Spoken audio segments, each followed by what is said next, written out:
22nd of the Barnstable County Commissioners, and I would ask you to rise and join us in the Pledge of Allegiance.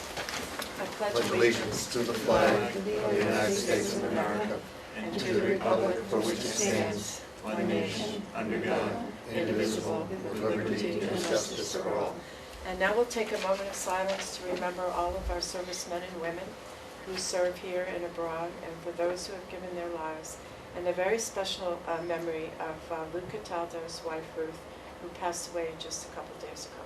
I'd like to add one thing, that in today's New York Times, they had the pictures of 2,000 soldiers who have lost their lives in Afghanistan, and I think we have to take pause just because of that event alone.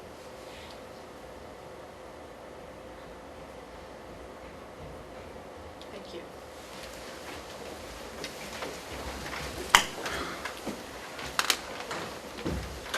So is there any public comment on any item that is not on the published agenda?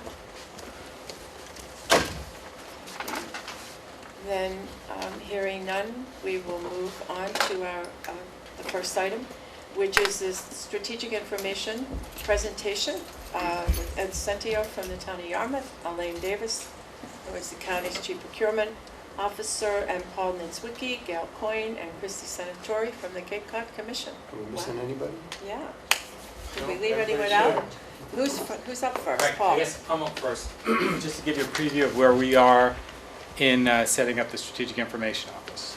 So we've got a little presentation here. So the Cape Cod Commission Strategic Information Office. You guys want to switch? Yes. We'll move over.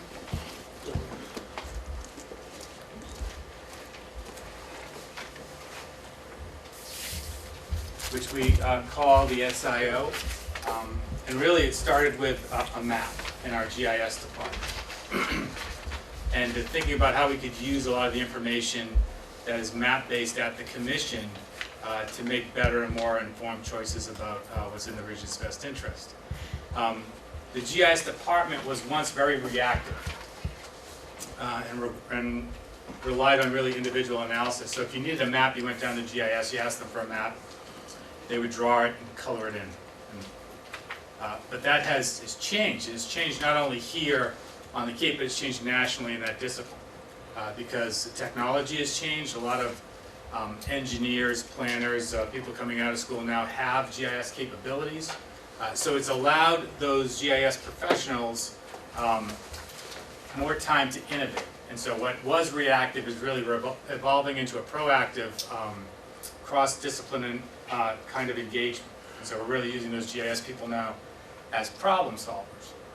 And what we're doing is drawing in and we're applying and we're creating new and unique data sets. So the best example of this has been the watershed MVP that we've done, where we've taken existing data sets that we have created new ones that are unique to the Cape, and we've taken paper ones and made them electronic.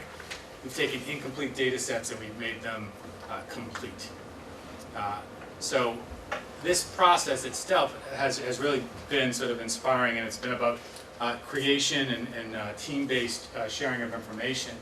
And a good example I like to point out is we have Tom Cambereri, who's with the Cape Cod Commission. I think has been with the commission and its predecessor, C.C. Petsy, for almost 30 years. And he's been looking at the same watersheds with the same problem for that entire period of time. Looking at linking the information that we together the way that we do now. Tom's now goes home and he flips on the watershed MVP. He's looking at those same watersheds, but he's looking at it in a very different way, just based on the information and how it's presented. So what will the SIO do? Well, it will create contemporary technology and allow us to do a number of things. That will allow us to innovate, like we did with the watershed MVP. It will allow us to visualize data in a way that better allows us to inform the public about important public policy issues. It will add value in that a lot of the data that we're creating locally.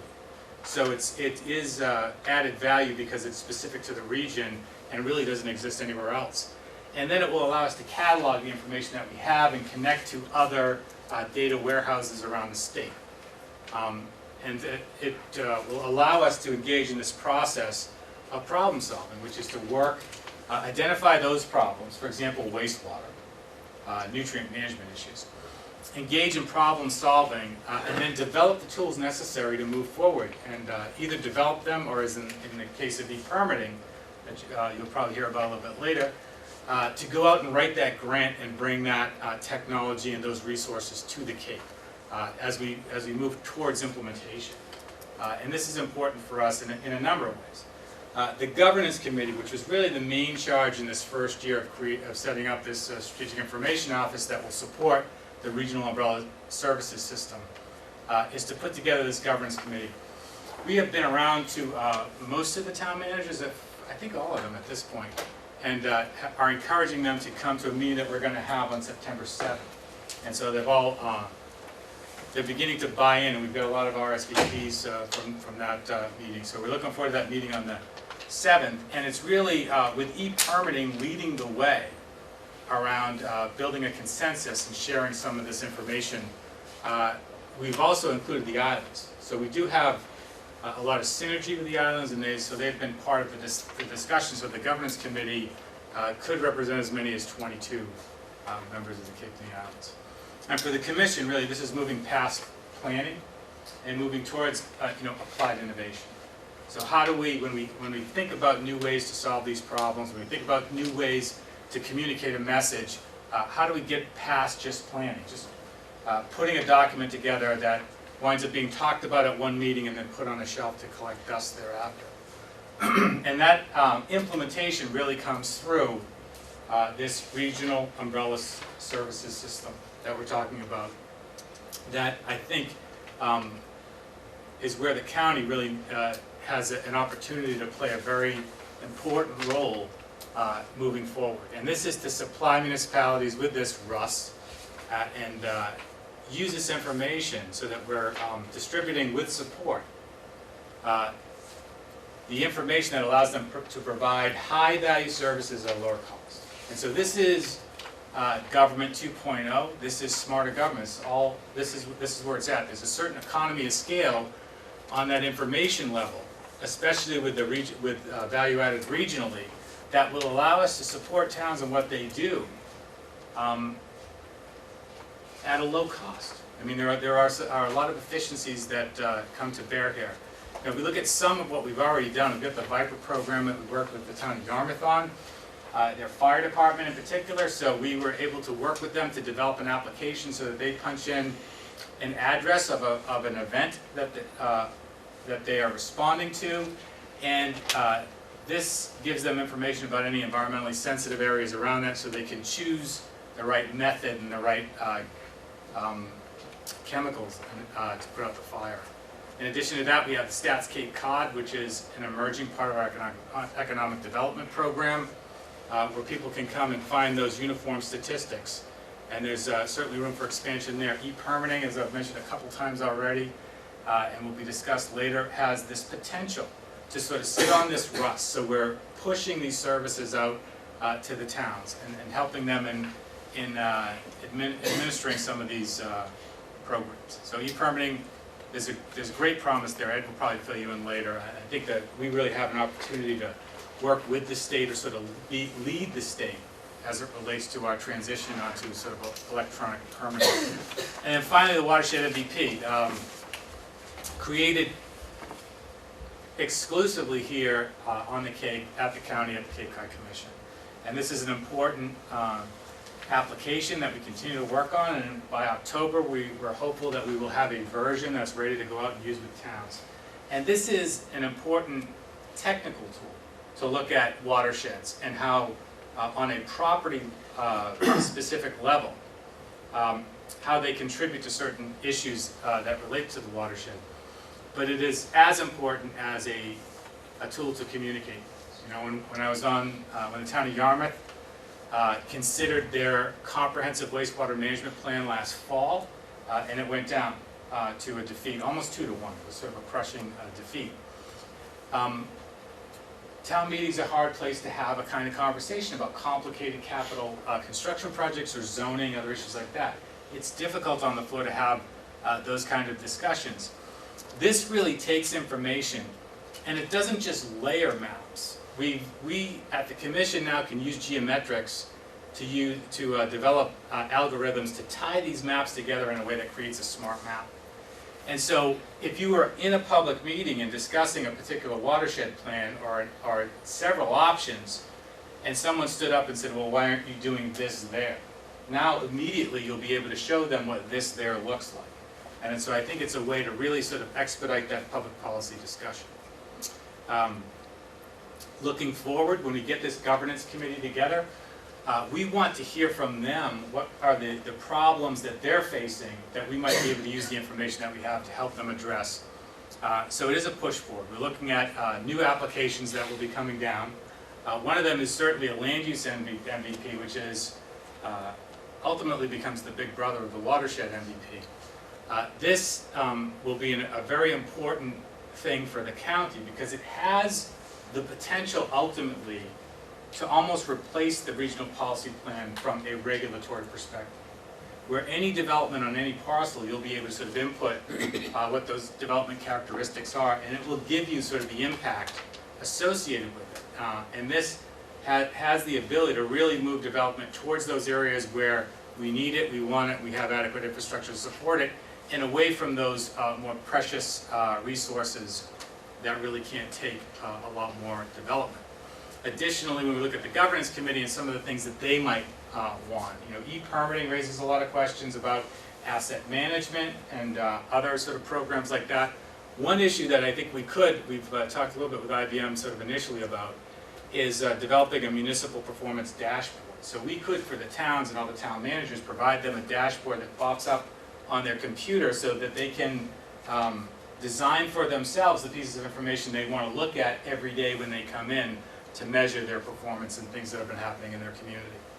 So the SIO today is not only important as it relates to those technology tools that we can develop now, but important as policy tool too, so that we can make fairly complex information more readily understood to the general public. And so that has been our effort to date.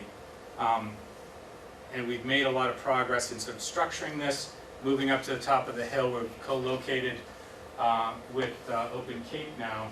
And then Christy Santori is running that side of the shop now. So I think, Christy, maybe you want to sort of maybe you could fill them in on some specifics about the September 7th meeting. Oh, sure. As Paul mentioned, we're having the first meeting of the governance committee on September 7th, and we have actually quite a few RSVPs already. I think we have at least 12 of the towns represented, so we're excited for that possibility. And so there's some big decisions that we hope that this committee can make that day. As Paul mentioned, it's inviting the islands to participate, which has a lot of benefits, so that's something that they could certainly be discussing. As well as how to share resources going forward, and additionally, data sharing is a key component of the Strategic Information Office. So we're very excited about that. It's on September 7th again, so we'd be happy to provide you with an update after that meeting. And what time is that meeting? It's at noontime. The location is to be determined, but we'll close on that very soon. So we'll have that meeting there, and that. There are a lot of important issues that need to be ticked off at that meeting, as Christy pointed out. One of the important ones for me, though, is that I'd like the manager or the assistant managers really to participate, because I don't want them to confuse this as a technology group. So they send their IT people, because really, when you look at the nature of the things we're going to be discussing here, they're sort of major policy issues, and we're really going to need the involvement of the managers in order to be successful.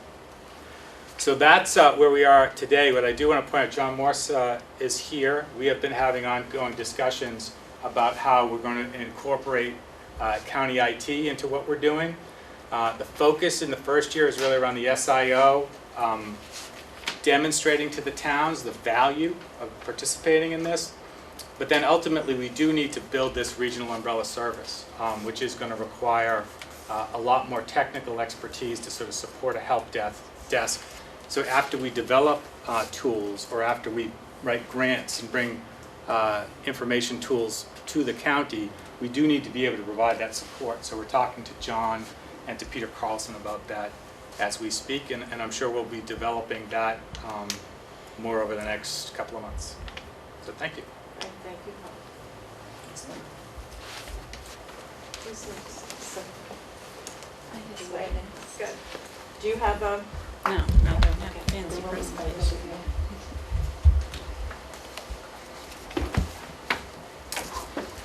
is Ed going?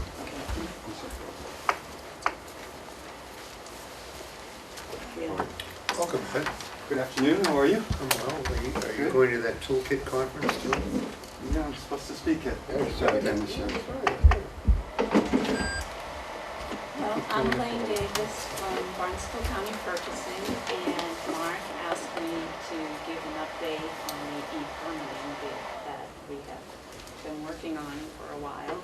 And just to give you a little background, about a year ago, Ed came to me and asked me if it would be possible to do a regional bid for e-permitting. And I guess in his research, when he was looking at programs for the town of Yarmouth, he discovered that this could have, this could be good for the entire Cape and be a cost savings if we did it regionally. So he went around to towns and tried to garner some interest, and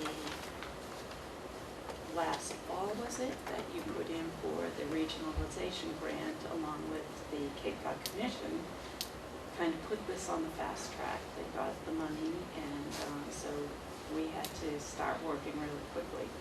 After getting input from the towns, the commission staff, Ed and myself, we issued an RFP on May 7th, and we've been working hard ever since. We issued it on May 7th with an opening date on June 14th. And during that time, we had a site visit on May 23rd. And vendors, during that whole time, vendors were allowed to ask questions and we responded. At the site visit, 7 vendors were present and 10 vendors attended via WebEx, which was really good. It allowed vendors to participate without having to travel all this distance. And then during the bid period, we were notified that the grant deadline was extended. And originally, we had to have the project completed by December 31st, the end of the year. But we were notified that we could have an extension until April 30th, 2013, which was a pretty good amount of time to extend the bid. So I extend the deadline for the grant. So we extended the bid deadline just about another week because we thought it might change what people were bidding if they knew they had additional time. So the bid opening on June 19th, we got 4 bids. We got bids from Acela, Energov, Full Circle, and Viewpoint. The day after the bids were opened, the review committee met. And just to give you an idea, the review committee consisted of myself, Chris Burt from the IT department, Ann Reynolds from the Cape Cod Commission, Paul Legg from the Town of Chatham IT department, David Spitz from the Town of Harwich, Greg Tifnin from Nantucket, Ed Centio, and Sean McInnes from the Town of Yarmouth. So the first meeting of the review committee, we just looked at the basic criteria of the bid and determined that all 4 bidders met the bid requirements. So we invited all 4 vendors to come and do demos. The demos were done using WebEx, and they were also videotaped so that other people could view them, and all members of the review committee got to see them. Ed and I, after the WebEx and the demos, Ed and I called the references. We had a list of 23 questions that were submitted to us by members of the review committee. And we tried Well, we did. We talked to one location that had a regional implementation of the project and at least one town from Massachusetts. That took a while, but I learned a lot. I learned a lot about technology during this. And then the review committee met twice. In the first meeting, we evaluated the proposals for the comparative criteria, which is when you do an RFP, you list in your bid documents comparative criteria. And each proposal has to be evaluated based on highly advantageous, advantageous, not advantageous. So the first meeting, the review committee met and we went through all of the proposals and did the comparative criteria evaluations, and Acela was the company that actually rated the highest. And then the second meeting, we met again and discussed the price proposals, because we had opened the price proposals and Ed had kind of done a review of the cost proposals. So in the second meeting, we talked about the cost proposals, and at that point, the committee voted and determined that Acela was the most advantageous proposal. It was basically 7-1. One person felt that another company was the most advantageous. So on 8/8, we had the commissioners award the bid to Acela, August 8th. And right now we're working in the, negotiating the contract. So, and some of the reasons that Acela rated the highest and for the review committee is because they had the most and the largest regional installations of their program, and their program was more like what we are trying to accomplish. They have the best method for getting forms, rules, and workflows from other municipalities. We're going to be able to share some of that information. They have a high level of configurability and flexibility to meet our needs now, plus in the future, ongoing needs. They have 30 years in business, over 500 clients, and they're a market leader. Do I sound like a salesperson? No, you haven't asked for an order yet. And just to let you know that as for the grant was to install this program in 3 pilot towns, and the 3 pilot towns are Chatham, Nantucket, and Yarmouth. Do you have any questions about the bid process? The usual thorough. Sounded pretty Yes. familiar. More to than me. they Very needed, open, no, right? it sounded like a very open Well, I can process. tell you that. Yes, it was. It was very lengthy. At times it was arduous, I would imagine. but I think that we definitely have the best program for our needs. Just one question. The review process sounds great. In the beginning of all these relationships, everybody's happy at the beginning. Is there anything built into this process for review with this vendor? A review of the program?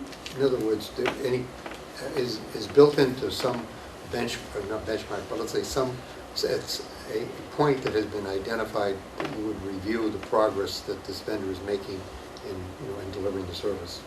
Well, I would say the grant deadline, I mean, we have the 3 pilot towns, and they have until April 30th to complete the program. Yeah. So I think that would be a time that they would be evaluated. Okay, Is so that- you're going to completion, not any interval. As part of the project plan that we have in place, we're going to have weekly check-ins. We're going to be designing the system with them, configuring the system.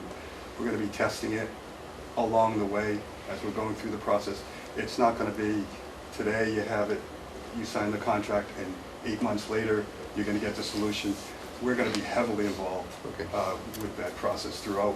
And we're also not only bringing in the pilots, but we're bringing in several other towns that want to go next to be included in the process. And we'll be doing demonstrations to citizens, to home builders and contractors, all throughout the process, so that we have built into the process a lot of check-ins. Yes. Great. And I think those 3 towns that are the pilot towns realize that there's a lot of work involved from them as well. So they're going to be heavily involved. So did the pilot towns have to have a certain level of internet capacity or computer capacity to be able to even be a pilot town? Yeah, we've checked that all out. Obviously, we're going to have a paradigm shift in that capacity once we have Open Cape in place, but we wanted a minimum level as we're going through and configuring the system, yes. So do you expect that once you do that, that the other towns may have to increase their capacity for this Again, project? with Open Cape, not an issue. And Not in addition, it has to meet the needs of contractors and other folks that will be doing this online. So we want to not have, that highly robust, gigabit type capacity that maybe Open Cape would have. Somebody with a standard broadband, DSL, Comcast type connection, a wireless device through any of the standard service providers, not even 4G, they could utilize this solution. So maybe we should just move to your comments. Sure. Rather than asking questions, that's- you're probably going to answer them all by the time we're done. I actually like You're that better, but Okay. I do want to actually give you some brief information. I think you all know this, but just to recap, the reason why we're actually doing this on a regional basis, as Paul described, is we're looking for the best solution, the solution that meets the region's needs, that is not affordable by individual towns, but are affordable if we pool our resources together. And also more important than I think a resource standpoint, I think it's the pooling of the talent that we have from the county, from the commission, from all the towns to actually build out the best solution. And we're also getting contributions from outside of the Cape and the state to help us actually build the best solution possible, and making that a model for the rest of the state. So in the process and the benefits are that we want to push out for the benefit of our citizens, for the benefit of our businesses, an online capability, so they're not tied to having to come to town hall during normal business hours or interact via phone through normal business hours, just to expand our services 24/7. And we're also trying to put together a robust and functional system so that we can increase and really ramp up the productivity of the individual towns as they do some of this processing work. And that's done through integrations with their systems, which some of the systems that are out there cannot do. That's integration with state systems, that's integration with county GIS and regional assessing data. All of that's being brought together so that we can actually really ramp up the productivity of the individual towns. So that's just a broad overview. And before I kind of get into some formal presentations, I just want to thank you all for providing the tone and leadership that allows all of your staff members to actually work on projects for the region, for the benefit of the citizens, the businesses, and the individual towns. I think that's shown the way for folks like Mark and Maggie, and they've actually made that known to their staff members, and they've contributed mightily to this effort, as well as obviously Paula Neswicki and Patty Daly, who have been traveling around to the individual towns, getting their support, getting legislative support for this, obviously getting signatures from a wide variety of stakeholders that, both businesses as well as individual towns and legislators. And I think that's borne out by the fact that the number of hours that Leslie Richardson and Patty Daly and others put into the actual grant proposal, which allowed us to get the highest grant available from the state for this regionalization effort. I think other items, I think Elaine Davis and Gail Coyne formed a dynamic duo as it related to procurement. I mean, I think they worked together as an incredible team to actually put out an RFP that I think was transparent, that was fair, and that was extremely rigorous over a very, very short, compressed time frame. Christy Senatori, as you've heard, is working out the governance issues. She's their project manager on this, as well as many other efforts. Chris Burrett, through John Morse leadership, as well as Ann Reynolds and Brian Baumgartel, worked on and evaluated the RFP proposal. Ann Reynolds, with her GIS and assessing knowledge, is putting together information so that we can feed that information to the vendors on a continuous basis. I can't count the number of times I get emails after hours and on weekends from the county staff as it relates to doing this. They've really stepped up and put in a tremendous effort as it relates to making this project a reality. And I want to thank you guys for setting the tone and the leadership for making that happen. Well, thank you. Our pleasure. Yes. Just to give you an update, we're looking at a solution that's going to help us automate all of the functions in the building department, health department, fire department, and this relates to permits, licenses, and inspections, not all other functions. Business licenses, beach and disposal stickers, and animal licenses. That's our goal for the pilot, but we're looking to expand to multiple other departments that do anything that looks like or smells like a permit, license, or inspection. We're also talking to the folks in the county about what your asset management needs are and whether we can actually utilize that solution on for the county for asset management. And we're also talking with Maggie Downey about whether for Cape Light Compact someone could actually, request a home inspection for energy audits online, utilizing a combination of a web interface with our assessing data, so they don't have to type in data that's already in our assessing databases. So it's not just an effort that's related to the individual towns, but it could also have benefit for the county as well. And obviously, the more users we have, the lower we can drive down the per unit cost of this particular solution. As Elaine indicated, we have put this project on a fast track, again with the help of the county. Grant parameters were announced in November. We did a lot of pre-work with the legislators, with procurement, with the Cape Cod Commission, with the towns before that. But that's when we got the grant. And over several holidays, we released and got the support from all of the different stakeholders. In February of 2012, RFP was released on May 2012, just a few short months after we got the grant in place. And then in parallel, we've been going through the detailed requirements with all the towns, looking at their forms, rules, and rates. We have a SharePoint site that we're all sharing to try to gather these requirements and try to get everybody informed, and the county's involved with that, the towns are involved with that, just to share information. The next steps, as again Elaine indicated, we're going to execute the contract in August, early September timeframe, looking for your signature on that contract once it's developed. We are going to be working through with a lot of check-ins to deliver the first pilot sites on 2013, and we also in that time frame have to prepare for the next round of grants so that we can actually continue expanding the solution, probably to asset management, and then bringing on additional towns and utilizing that grant funding to help supplement that process. We've indicated who the pilots are, and we have several other towns as well as other regions in the state that are actually following the project, contributing their expertise, contributing their requirements to make sure that this can be done throughout the entire region, and also has the ability to be utilized statewide if other communities wish to use it. Just a question. I think you mentioned that Fairfax, Virginia had a program like this. State of Oregon has a solution like this. Right. Michigan, other states, and we're kind of looking at those solutions. We're not starting from scratch. I think one of the misconceptions was that we're going to buy or we're going to build a solution, but we're buying a vendor that's already delivered these capabilities, that is the best in breed vendor that has received awards through its ability to deliver these types of solutions, and can allow us to expand into things like asset management, so we can also do service orders and work orders online to our customers. If there's a pothole issue, they can actually use their smartphone, take a picture of it, and transmit that into our DPW departments, for example. Okay, then there's one caveat then. We're not getting a multi-client solution.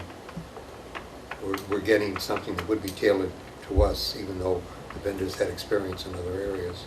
We are actually aligning, the vendor that's actually the one that we chose, Acela, they have an installation in Springfield and they have an installation in Framingham. The way that we're going to actually meet this aggressive schedule is to actually take the work that they've already done, put that into our system and modify it. So this is going to be, multi-town, multi-client solution that's going to be tailored in the case of state forms like 1 and 2 family, gas fitting, plumbing permits. Those are state forms. So when we implement those forms, they're going to be utilized throughout the state and throughout the region. There are other forms that are tailored to us more specifically that other regions might not be able to use. But this is going to be geared towards our region, but has applicability throughout the state. Thank you. Which would be revenues for this system, am I correct? If other people sign up on that? I mean, if it goes beyond the borders here, not only is it, there's going to be cost savings, but Right. it will be sort of self-generating at a Right. certain point, and then you'll be able to offer that as a service beyond to the other We- areas.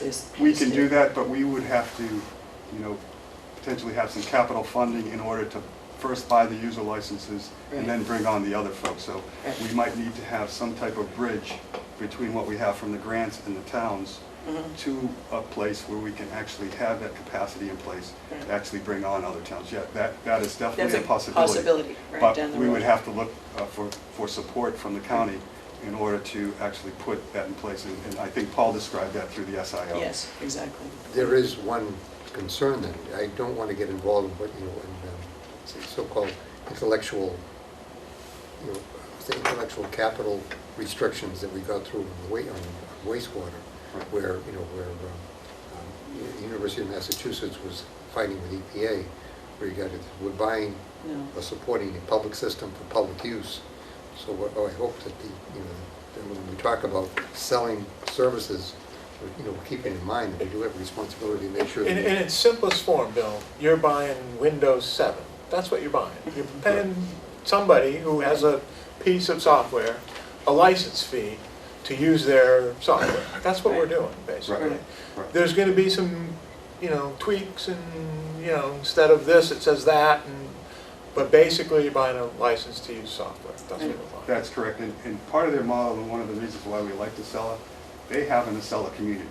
And you can say that, for example, I want a dual dog license solution.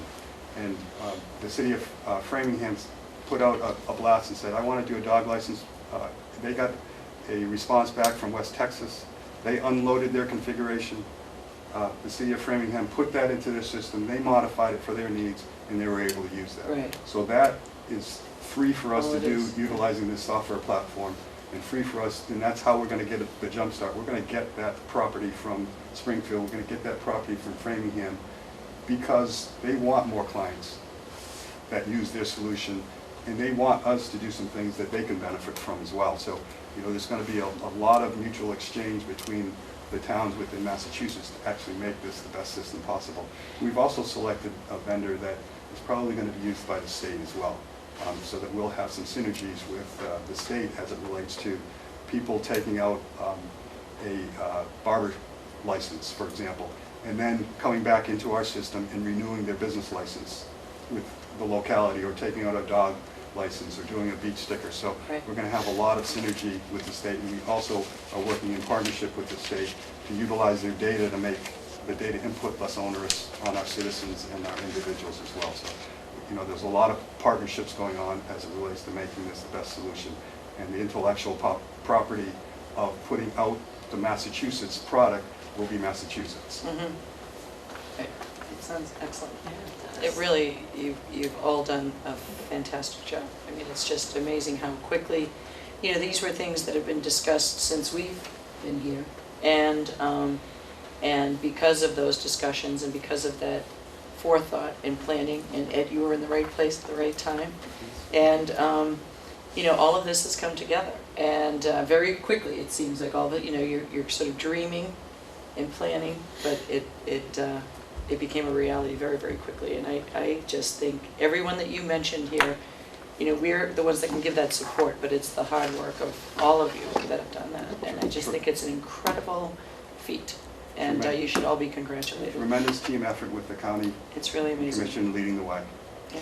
Well, and I have to say, Ed gave credit to everybody in the county who worked on this, but Yeah.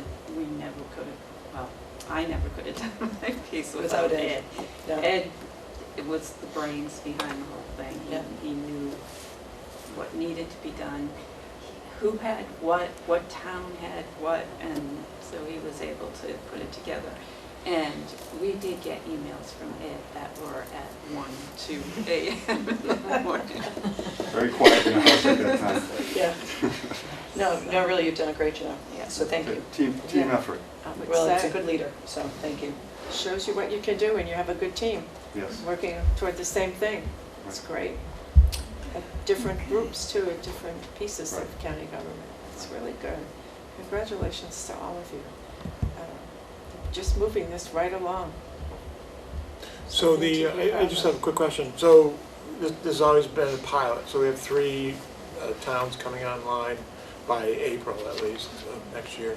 How does that sort of phase 2 fit in with the state's sort of second phase of their regionalization grant process? They've made representations to us on several occasions that those pilot projects that are successful and doing well will get continuation funding to Okay. expand the solution and to roll out to additional locations. Obviously, they can change that. I think they've been very happy about the fact that we've done a lot of outreach to different areas within the state to bring them on board with this project, and also done a lot of outreach with the state themselves and the different departments.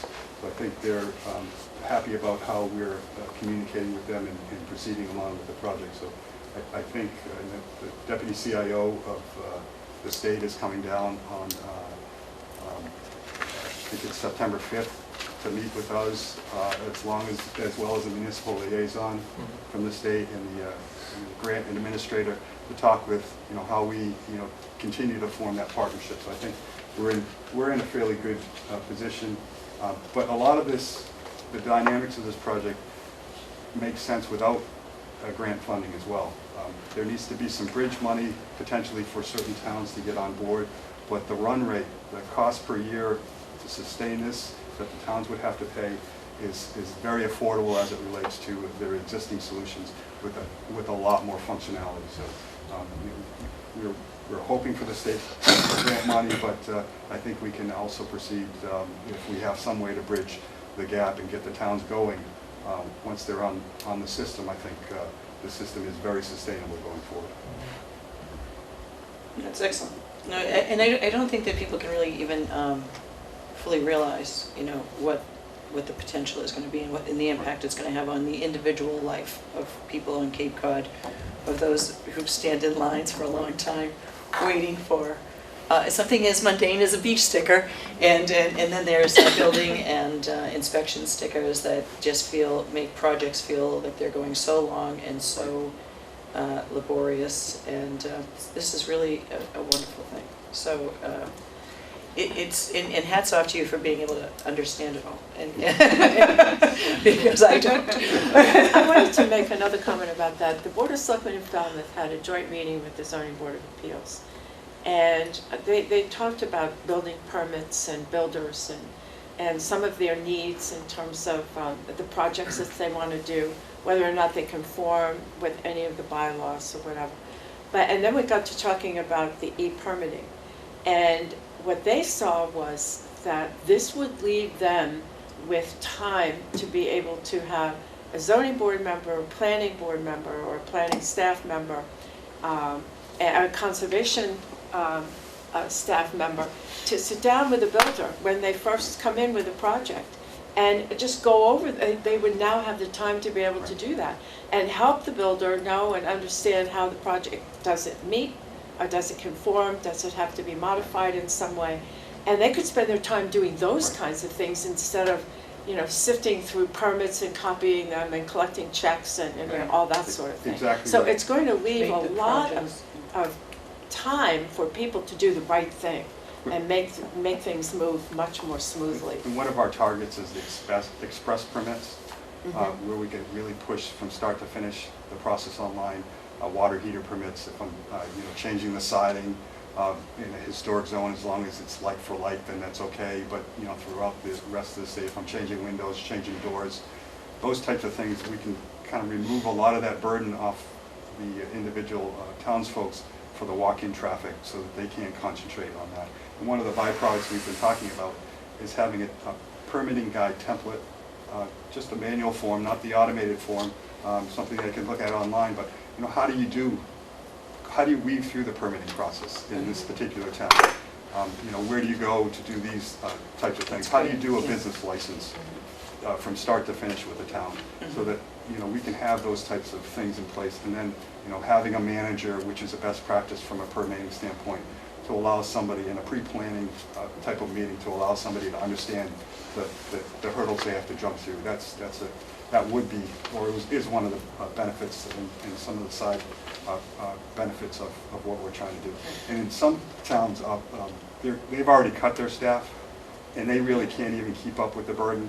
So, you know, they're just trying to keep their heads above water in many cases. So a lot of those towns are just looking to, you know, kind of survive the process and open up their building hours later than 2:30 in many cases. Multiple towns have closed their building departments. And if we can take that burden off of them, we can actually expand the hours that they can see the public, which has been restricted lately with some of the budget cuts. Excellent. So it's just a wondrous thing. Tom Pucci's been great. Oh, Tom, yeah, Yes. oh, good. Yeah, he's looking very closely at the fire department, and he's part of the process of looking through requirements and trying to get the system on board. Even though they're not officially a pilot, Tom, he's been doing a great job as well. You know, I think back in 1994, I went to a workshop in Andover on expediting the permitting process. And this is how you do it. Yeah. Not writing a manual, but actually doing something like this. How many years ago was that? 15 years ago? Yeah. So we've come a long way. Children that were born then are starting college now. Right. Is there anyone else? That has John, any questions? is there anything you wanted to add, or? No, not really. I mean, No? I think we're all Good. encouraged at the same point, Great. in being able to Wow, work we're together. thrilled that you've, It's really as far as you have. fabulous. And what it's going to mean is just going to be amazing. Right. So maybe we'll have you back, maybe Yeah. January or, Yeah. We Yeah. can probably do some demonstrations yeah, that'd be good. for you and take a look at Yeah, that what would we be have in place. That would be great. Well, thank you Well, very well much. done, everyone. Yes, absolutely. Congratulations. Thank you. No, it's been great. Thanks. Thank you. Bye now. Bye.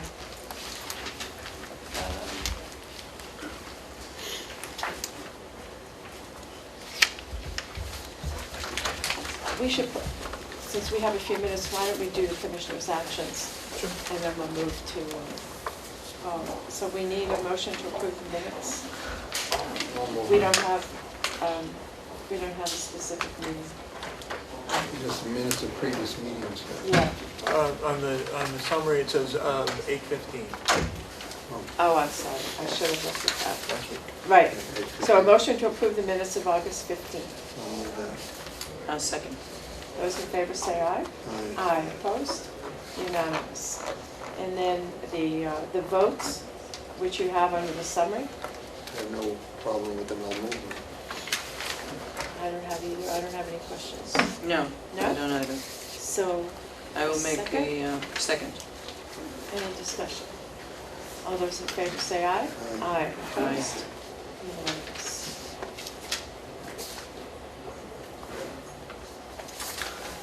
Does anyone have anything they want to report? Yeah, the Cape Light Compact Board took the position of soliciting opinions from the boards of selectmen with regard to the audit, or the proposal that was made by the audit for a separate audit on Cape Light Compact activities. And so far, Sandwich, Harwich, Dennis, Mashpee, and Wellfleet have all indicated that they support the idea of the audit, or let's say a more extensive audit. So, I'm not understanding what you're saying. Cape Light Compact at the last board meeting was taking a vote to go forward with a proposed extended audit. From the request by the Assembly. Oh. Request by the Assembly. Right. As indicated in the resolution. One of our board members, actually two of our board members, had some concern that the $150,000 that was proposed, which would be taken out of energy efficiency funds and taken out of money that was originally intended for constituent services or for Cape Lake Compact ratepayer services, they wanted to make sure that the boards of selectmen understood that the money wasn't taken off a tree someplace, but was actually taken from a service area for this particular purpose. So they asked that the vote be rescheduled for September so they'd have an opportunity to go before the boards of selectmen. So far, Sandwich, Harwich, Dennis, Mashpee, and Wellfleet have taken essentially either a consensus or an indication of support of that particular process. Bourne, I think, was last night, but I don't know what the outcome. I assume it was the same thing. But in any case, it was part of what I call the board members' concern that their boards that appointed them understood what was involved in it. Great. No, it's excellent. So how broad or specific will the audit be, and how long will it take, do you think? The And audit how will many be- years? The audit would be completed based upon the proposal, if we go with that particular auditor, by the end of June of next year. I believe the figures we used from, let's see, an overall review from, was it 2003? I think 2003 through 2008, and then a more specific, detailed one from 2008 through 2011. And then the decision has to be made by the Cape Lake Compact Board as to whether to proceed with that type of an audit going forward, based upon, I guess, both based upon outcome and based upon whether or not there seemed to be a greater value for doing it in addition to the ordinary audit that it takes place as part of our responsibility as a contractor in the service of the Cape Lake Compact. Would it change the way the compact does its audits in the future? One do you think? of the questions that comes up, and it's a useful one, is that our auditor, the auditor for the county, provides a management letter that looks at operations, and normally they take the form of something called a finding.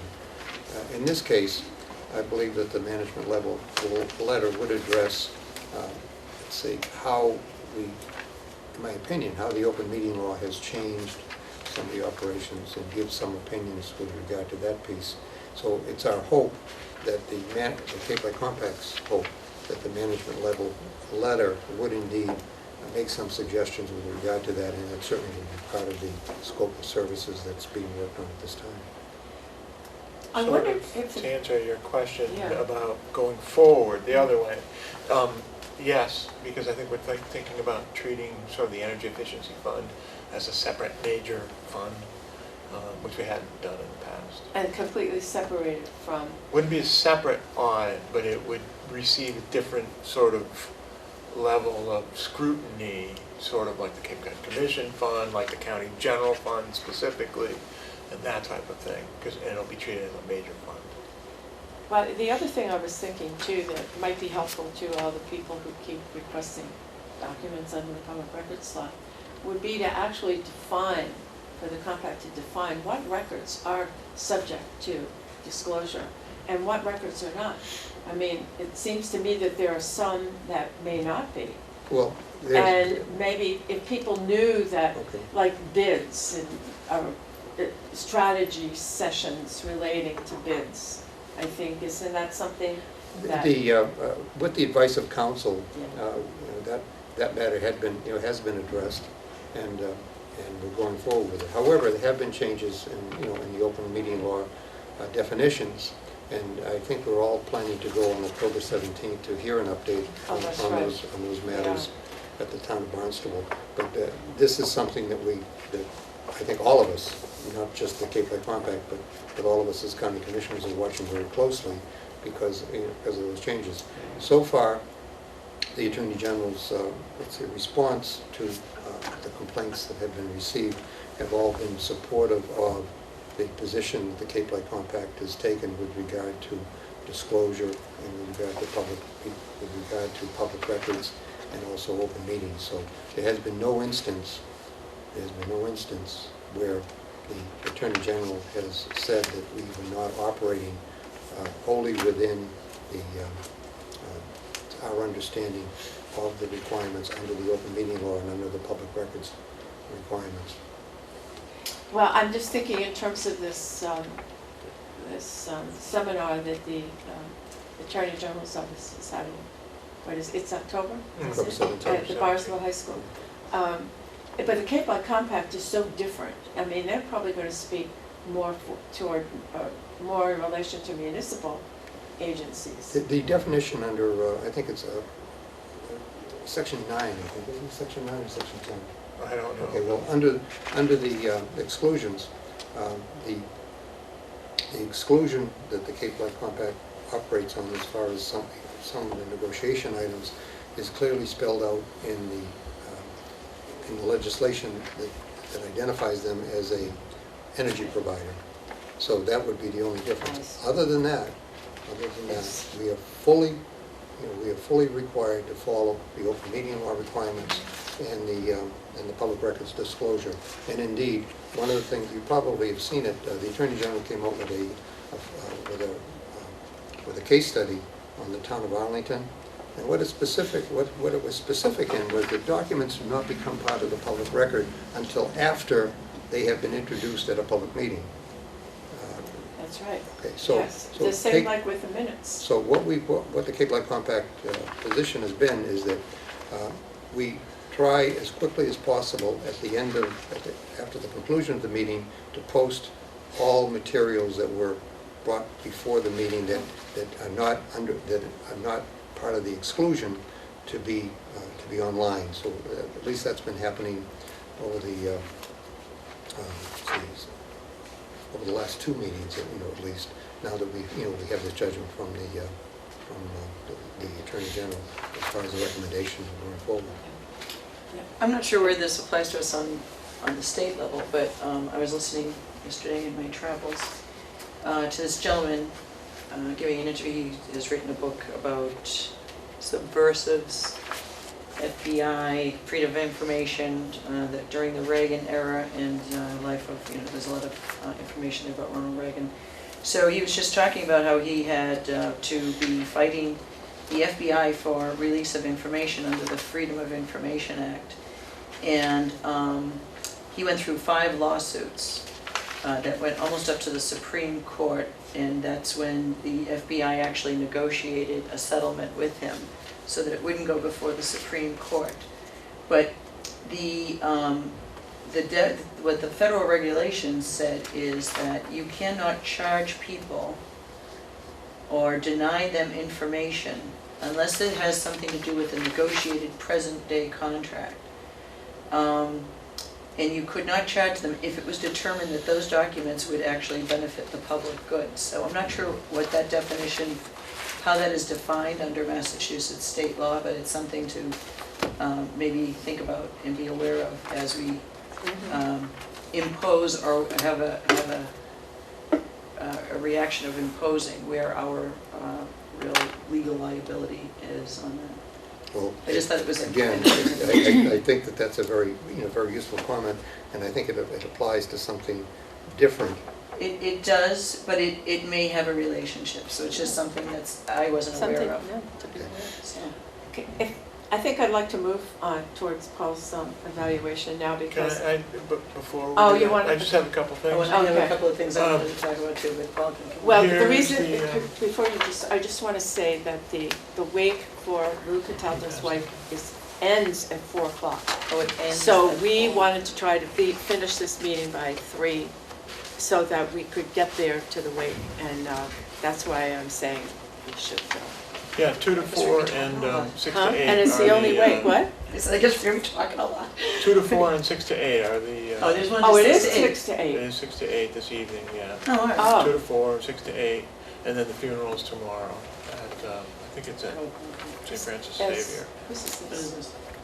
Now, what I just handed you was, you know, every year we submit the schedule of costs to the Office of the Trial Court Oh, for our yes. court rental. Yes. And this is the results. These are for the 2012 fiscal year. So we submitted $1,459,169 in costs. Their audit came back that disallowed $5,800, $900 for invoice we had included for some work done at the old jail. It shouldn't have been included, so they deducted that. And then $4,900 that they deducted for administrative costs, which usually means that they didn't have it, so they don't pay it. But they did pay the bulk of it, so we are getting $1,453,345 from the courts for trial, for court rental costs. So basically. they skipped us by $5,800. Yeah, $5,000. But that's good, they paid most that of is the good. administrative costs. Here's the schedule I sent you, pass So that you down did to get that. Rich. Thank you for that, You Mark. should have already gotten that, but Yes. that's our upcoming schedule, we don't need to talk about that now. And then the last thing I had was the second in the brown bag series that are being sponsored by the Regional Emergency Planning Commission are next Tuesday from noon to 1 in the Harborview Conference Room up in the old jail. And the topic is avoiding identity theft and e-scams, so that might be very interesting. So that That's is, what's the date on that? That's next Tuesday, they're all Tuesdays. It's August 28th at noon, from noon to That's 1. not on here. It's not on here, no, that's a separate item. August 28th, noon. They're doing a Harmony. discussion series. Can I ask for a couple of other dates while I, Sure. the regional conference that we're signed up for is September, I want to say 12th, 20th, which, there's a couple of them. I have two, that's why I'm getting confused. September 10th. September 10th. September Okay. 10th, yeah, that's the regionalism. I'm just trying to get my schedule ahead here.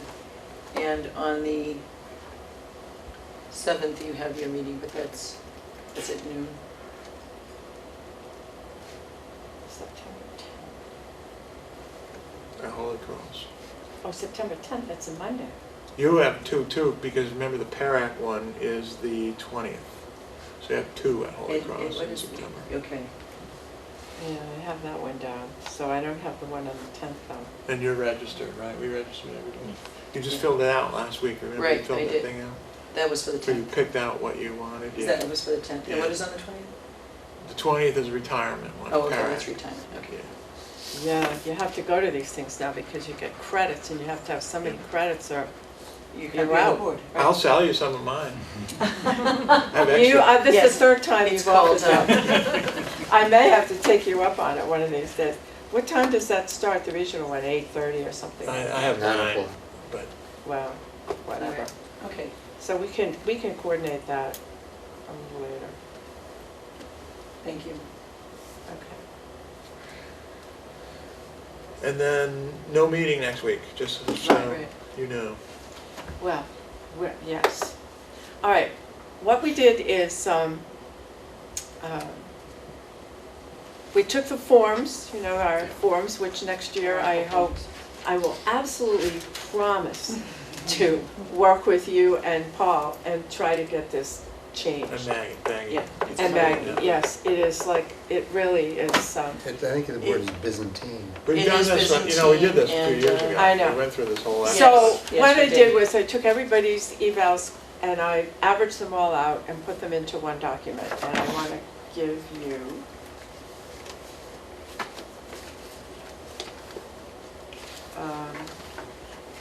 you get one, and you get one, and you get one, and I get one. And hopefully they're all the same. Yeah, they are.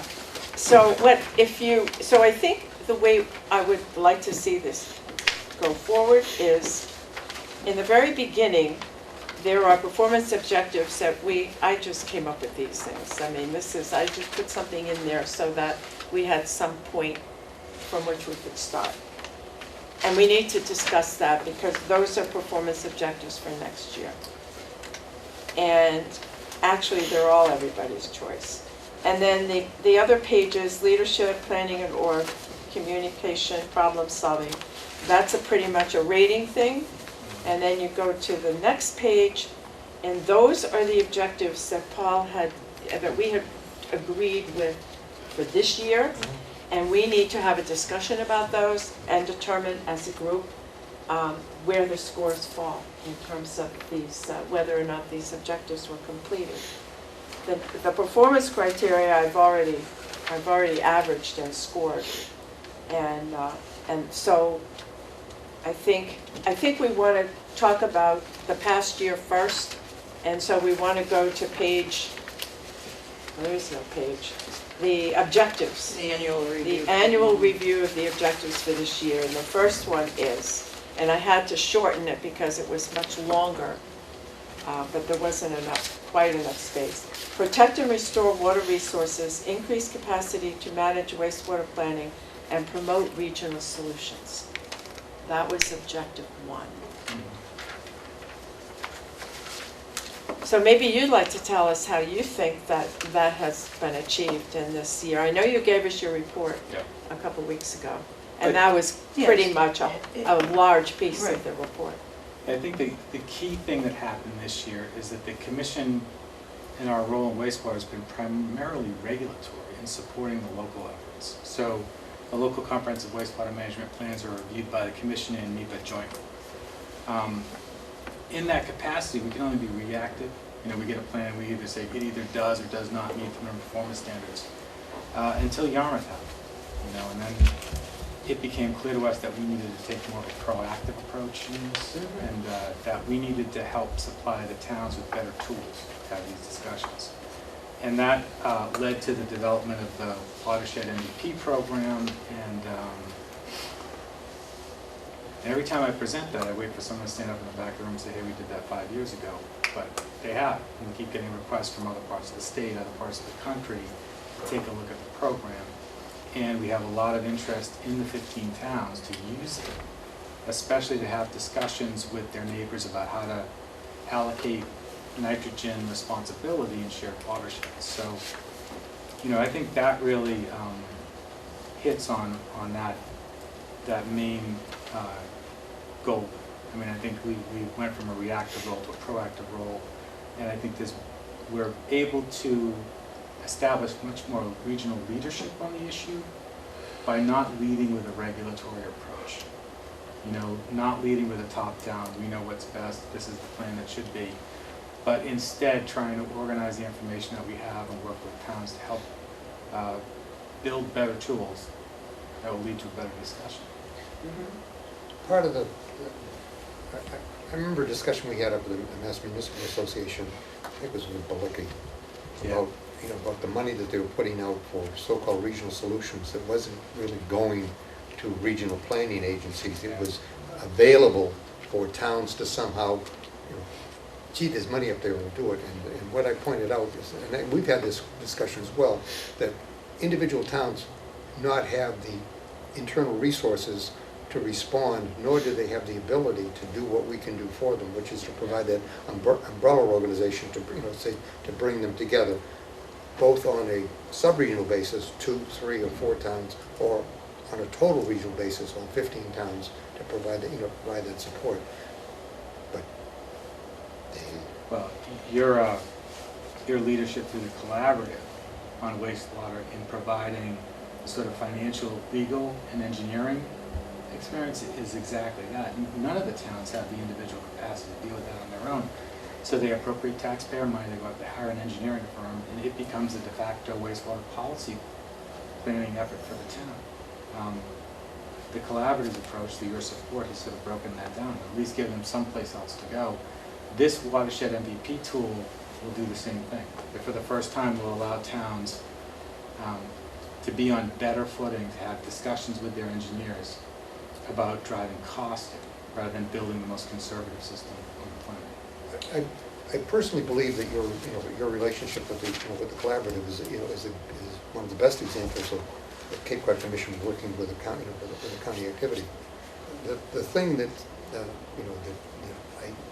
I'd like to see more integration with is on this particular topic is with the, with the health department because of what I'd call the site-specific solutions, that they're pursuing. Because when we go to the individual towns, there's a reluctance to support anything that looks like a sewer system for the town. Well, our septic systems are working well, but one of the evidence we have from our own resources, with the test center, is there's a lot of what I'd call marketing hype, but not a lot of engineering success with regard to the specs that they put out there. So I would hope that, that's one of the pieces that I think needs to have more integration, so that when we're looking at these things, you have George's activities sort of integrated in, because those, I would say, in the area of individual solutions, whereas the collaborative and what you're doing is in the area of, let's say, macro solutions. I think, just to get to Okay. that point, the plan that we're working on, the regional wastewater management plan, which will be done by the end of the calendar year, takes a very robust look at all treatment alternatives. So we are just now starting to get into the evaluation of non-traditional methods. And they'll be incorporated in that, but George runs a great program over there at the base, and we have always promoted that program, especially with DEP. What we would like to see is have the state endorse that program to the extent that they could expedite permitting of some of these alternative options that pan out, and test things at George's site out of the base. And the other thing that we're updating now is the joint land use study with the MMR.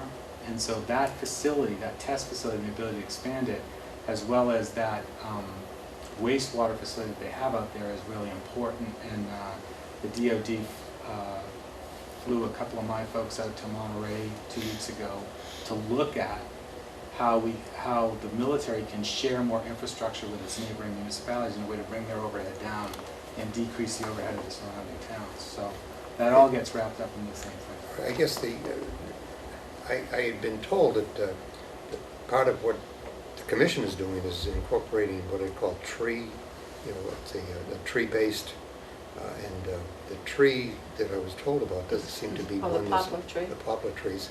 It doesn't seem to be one that's, that is immune from issues with regard to what's going on here. So There are several trees. We're not going to import an invasive species. So there's a natural form of poplar, but it's also a native form of willow that does the same thing. So part of the process is to test the macrobiotic system that develops in the roots there, that removes not only nutrients but other toxic materials. We had a short window of time to sort of close on that. We approached George. He didn't feel it was right for his facility out at the base, so we partnered with the town of Barnstable, which was good on a number of issues, on a number of levels. And partnering with the town and the biggest wastewater treatment plant is advantageous to our regional perspective. If I can just make a comment on this, and it really is just my observation from even when George was here. I had brought that up, that I thought there should be much more collaboration and integration and communication between the health department and the commission as they're going forward with these different treatments. And there has to be a two-sided working relationship there. And the response was, well, it's online. This information is available to everybody. So there was almost I think George has done a fantastic job in his department over the years, and he knows how to garner the funds he needs, and he knows how to tailor his mission to meet the needs, the current needs, and to move forward. But he's been steering his ship for a long time on his own, and there really hasn't been that integration. And maybe it came from history before, but I see that as a two-way communication, and it can't be just put on an onus. And if I can just talk about the wastewater here, I put a lot of thought in your evaluation, and I gave you very high marks, and across a lot of every spectrum, quite frankly. And you look at what you're done, and I know that there's been a very lofty things like, how are you going to change the hearts and minds about people about wastewater? That's always kind of commented, and that's not just one person's job, and that's like asking someone to change the sky to red or purple, but It's not one person's job, but I do think that there was a lot of effort, and there's a lot of, you go forward and you try, you work very hard, as does your department, your entire staff.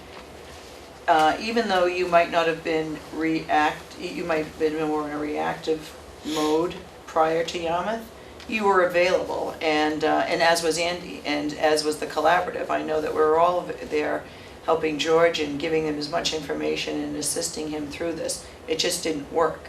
It wasn't enough. And that approach has not worked, and I do think that it's, you're commended to actually see that this is, we keep doing it over and over and it's not happening, and we're working very hard at this. So how do we make it different? And coming at it in a different approach, whereas you're giving the tools to people. And I just think that that's, I think it's creative, I think it's innovative. You're taking advantage of the assets that are now available through, GIS and in the enhanced capacity that's coming online each day. And it's also assisting you. You're able to see these new innovations and where this is going to help us change hearts and minds and provide more information. So it isn't top down, and it isn't the county speaking, but what we're doing is providing solutions and trying to, we've said that for a long time. However, until people have the ability to see it, and I think the MVP is really a very, is a shining star on that whole effort, because it is finally an actualization of what needed to be done. I mean, it's a visual, it's user-friendly, it's not commanding someone that our way is right because we know it's right and you just got to trust us. People can actually then see those results. So I just think you have to be commended for the whole effort since you've taken all of this on, and I thought you did a great job. I mean, not everything's a success, but you learn from your successes very quickly and you know how to pivot and go forward. What isn't a success? No, I mean, I'm But just, yeah. And I appreciate the comments, and to Bill's point, I think what's happening is historically the commission has been a planning department and county health has been an operational department. So that's why, it's not anything I think more than that. Right. As we start to move in a more proactive way to suggest how the region can be helpful in solving this wastewater problem, we're starting to overlap. So I think you're right. I mean, we do need to sort of reach out and find new ways to communicate in those areas where we do overlap. Unless you're intending to become more operational and less planning. No. Because there's always that, that concern. When you mentioned Willow, Yeah. I had a terrible experience with Willow roots in Wellesley because there was a sewer line, not a sewer line, but a water line to take off stormwater, and the roots grew and filled that hole up. And so when you mention Willow, it automatically, triggers that willow roots go everywhere. So that's a concern. Yeah. Well, when we have completed the project, we'll come in and show you. There's some very innovative stuff that's Okay. happening. So to put an end on this, no duplication of effort from let's say from an operational point of view, and make sure that if you're looking at let's say materials, that you're also talking to Bill Clark with regard to the availability that we have with our with our tree farm as far as species. This is a very small project. It was actually less than $5,000, and we did go to the county first and ask them if they'd like to participate, and they said no.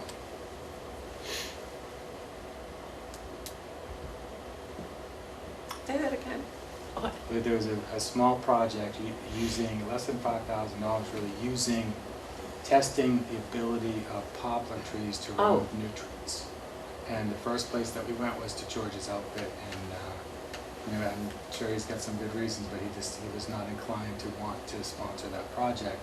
We feel it's important to test that locally to get some real data, just like we did when we went out and did the Barnstable County cost survey that we have now integrated into that model. We wanted real data that was used here before we started to do that, and we felt it was that we needed to get that kind of data so that when we fully fleshed out that list of treatment alternatives, that we'd be able to fill in some of those blanks. And it didn't fit into George's schedule or his time frame.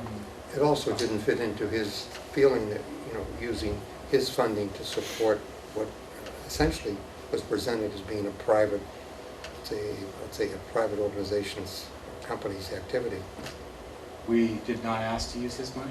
We did not ask him for any financial obligation at all, and all procurement laws pursuant to the Commonwealth of Massachusetts will follow completely. So, I mean, if the issue is that specific, then me, you, and George should get in a room and figure out what's I exactly think what that happened. would be a good idea. Yeah, I would appreciate that. Yeah, I mean, the point is, if you offer to someone and for whatever reason they don't think they can do it, you go to somebody else. And, I mean, that's kind of the way and I'm not sure that that the expectation that George be able to do everything that's proposed to him is maybe likely, maybe it isn't. I don't know, because I don't know what his rationale was for making that decision. Yep. But Be obviously happy he to made it, talk to so him about it. you go somewhere else if you want to get it done. I mean, there's nothing wrong with that, I don't think, because the information is going to come back here anyway.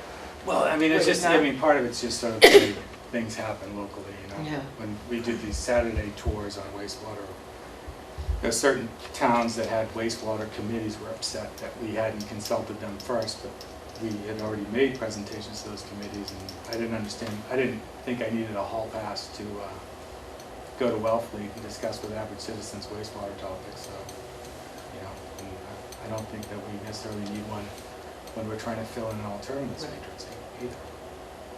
But I'm happy to work out whatever issue there is there. All right, so with number one, this is really, it's more of a, it's not quite as specific, I mean, it's to increase the capacity of the wastewater planning, which obviously has been increased, and to promote regional solutions, which I think has been exceeded in terms of going out to the different towns, meeting with citizens on Saturdays and all of that. So I would like to see each of you give me a rating of that, so we could include that. Do you have a rating number? Yeah, I would say 4. Okay, Bill? I know that you made the effort, and I know that you promoted it.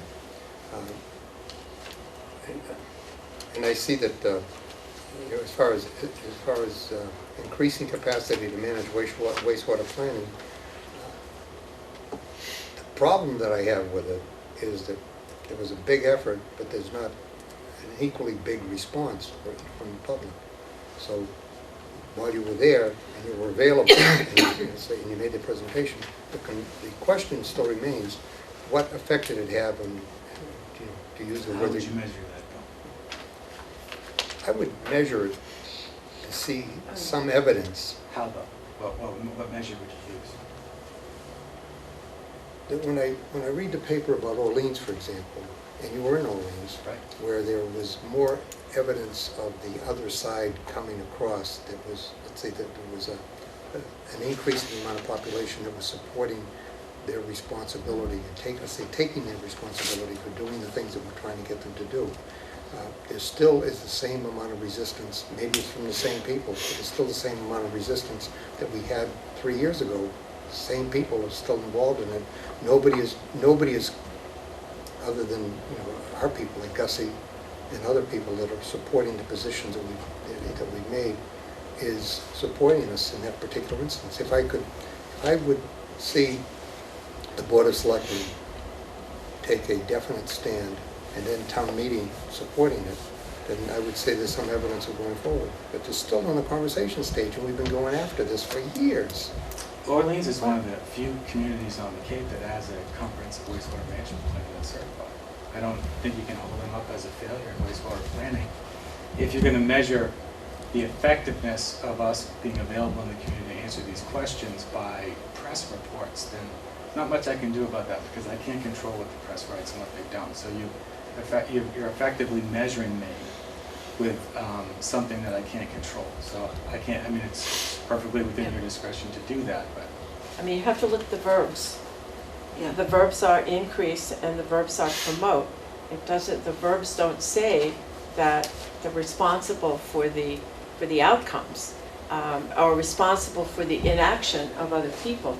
But if you promote it, and look at the towns that have actually really move forward in getting their comprehensive wastewater management plans done. That's the big critical issue. What they do with them after that is really up to the town. It's not your problem or our problem. It's their problem if they're not going to take any action beyond that. I mean, you can't force people to do anything. But what Paul is saying in this area here is to try to, the goal is to protect the resources, and to do that is to increase the capacity for towns to plan, which obviously has happened. And then the other is to promote regional solutions, which is what this whole several months, this whole year has been about on a Cape-wide basis, is to try to help towns and promoting them to come to solutions of their own. Oh, yeah. Not to be responsible for the decisions that the towns make, but to get out there and bring them to the table and give them the tools, which is really, I mean, I'm interpreting this in that way, but that's what I think it means. And I'm interpreting it in a different way. And you're because- interpreting it in a different way. Because I would give you, I would say that you have definitely exceeded the promoting regional solutions. There's no question about that at all. And with regard to protect and restore water resources, I don't see how a planning organization protects. I see how a regulatory organization protects. Have we instituted new regulations on protecting water resources in the last year? Yeah, we do. We actually put in a fairly robust marine resources section. Okay, so you've achieved that. Okay.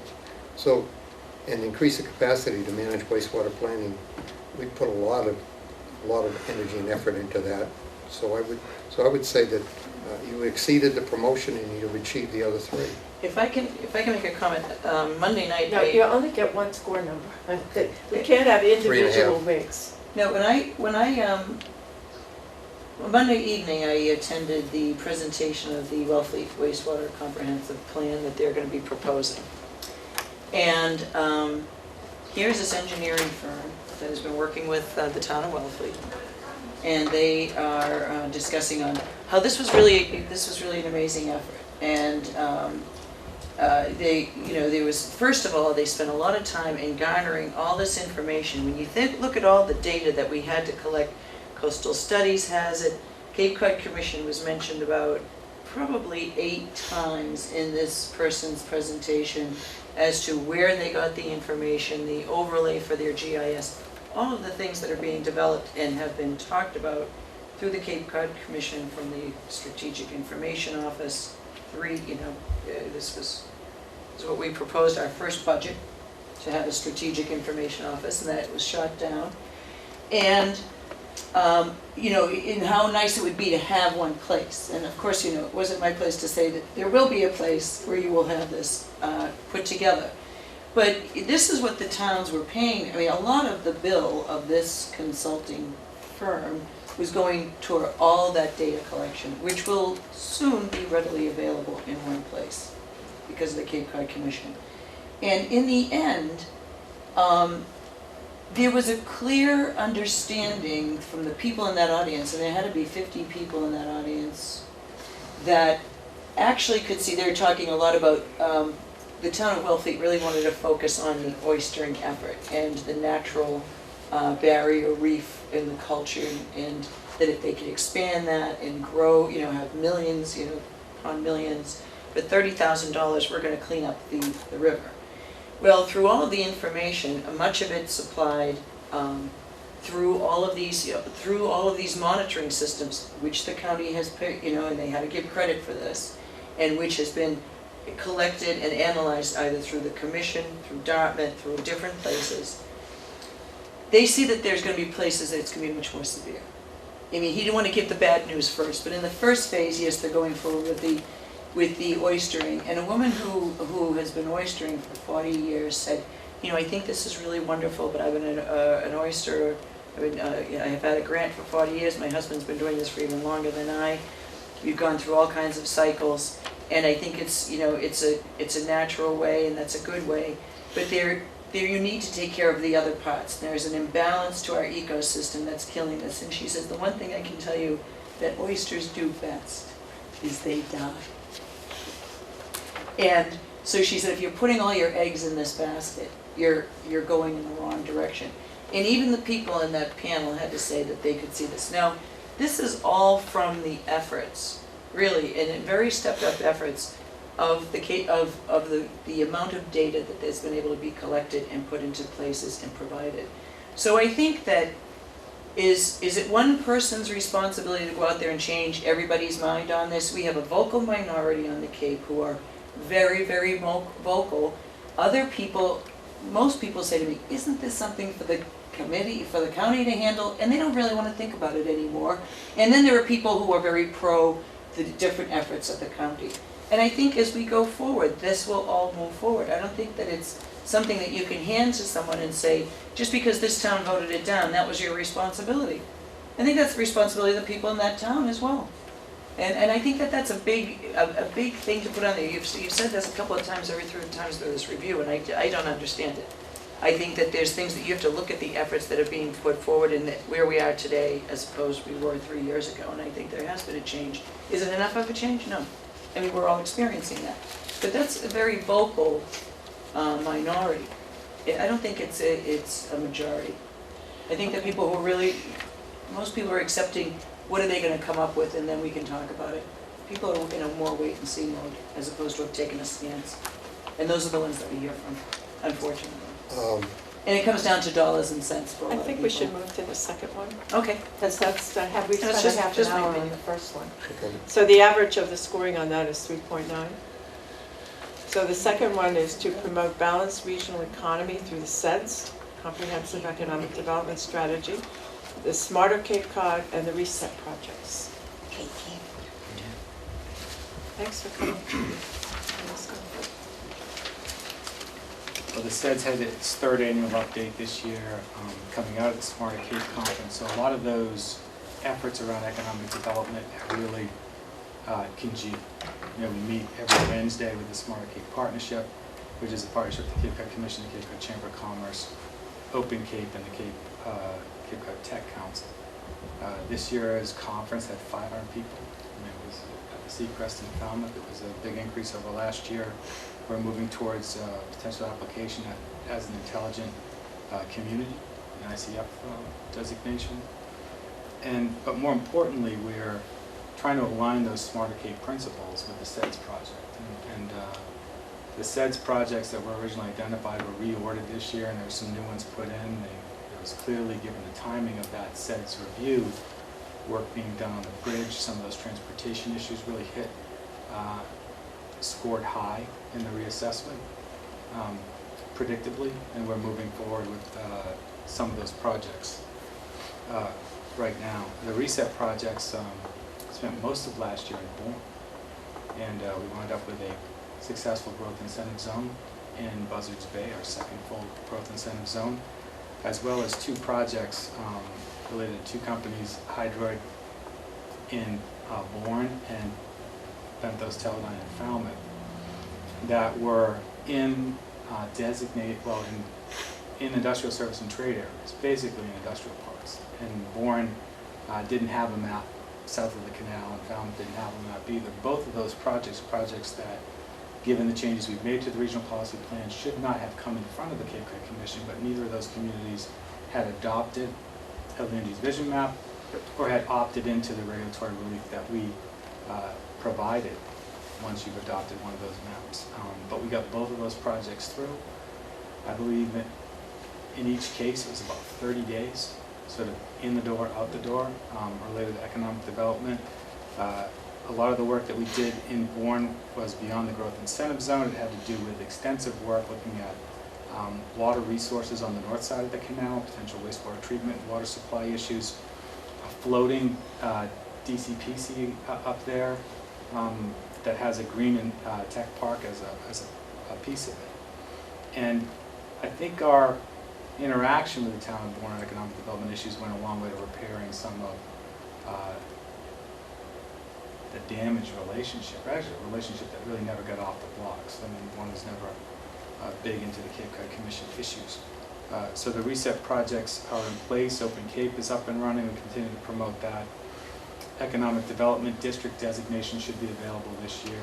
We're writing an EDA grant right now based on disaster relief from Hurricane Irene that will support the e-permitting effort that you just heard about in the regional area network. So there's been a lot more focus on promoting a balanced regional economy, mainly through the regulatory part, which is when we have good projects and they're in the right place, that they shouldn't be coming through the commission. And Smarter Cape has been very successful. And so that's where we are. I mean, I think we've, especially if you dial it back, 5 years, 10 years, 15 years, when you look at the commission's role in economic development, then compared to our role now, in many ways, if you look at even the development agreements that we have entered into in Yarmouth and Barnstable, the one that's underway in Mashpee, we've got a major reset project in Sandwich that we're dealing with now around the Triangle and in Bourne. In many ways, we're driving the larger aspects of economic development, the bigger companies, and making room for them. Well, and my thought is that when a year ago, when you set goals, you want them to be meaningful, attainable, you want them to be measurable. And if they do those three things, and you can see that they've been accomplished, then to me, that's good goal setting. The worst thing is to set goals that you're not sure you're ever really going to be able to reach or not. But I think even here, that has happened. They are meaningful goals. They mean something to the communities that are affected by them. They are attainable, and they're measurable, and it happened. So I think, I'm just amazed at the SENSE project, the way the Smarter Cape Cod and all that's been going. That's that's very definitely measurable and attainable. And I think that's probably the thing that And the I reset point to projects. more than anything else when I leave the area about the progress you've made on it. I think it's been outstanding. I really do. Absolutely. And it's an ongoing process, and it's not It is. just a one department process. I mean, the beauty of this, the reason it's working as well, and number one, it's a vision of a smarter Cape Cod, and those who have a lot of influence on what the outcomes are of this region and their hopes and desires and business needs and wants are involved. And they are part of that process, which has never really been part of accomplished before. So the amount of collaboration and consensus building that has been achieved through this effort, I think is really probably one of the better things of it, because people are talking to each other, people are communicating, and they're crossing So lines. side benefits, It's the technology people talking to the Chamber of Commerce people, talking to the WID people.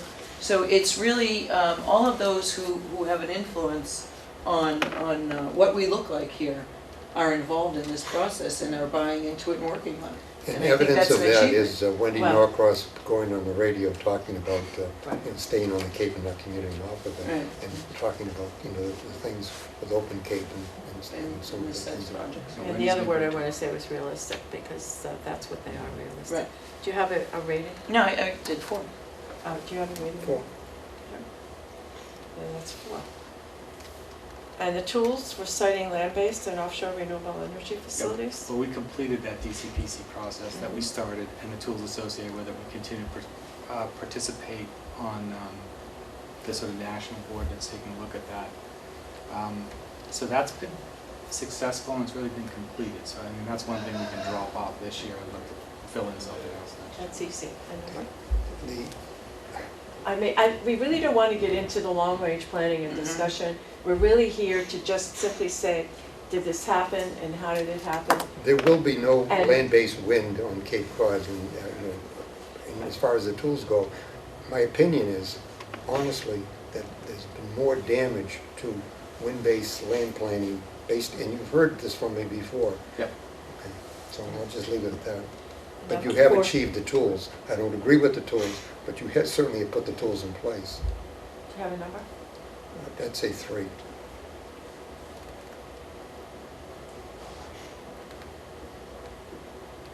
I should know how to do this by now, I've been averaging everything for hours. Okay.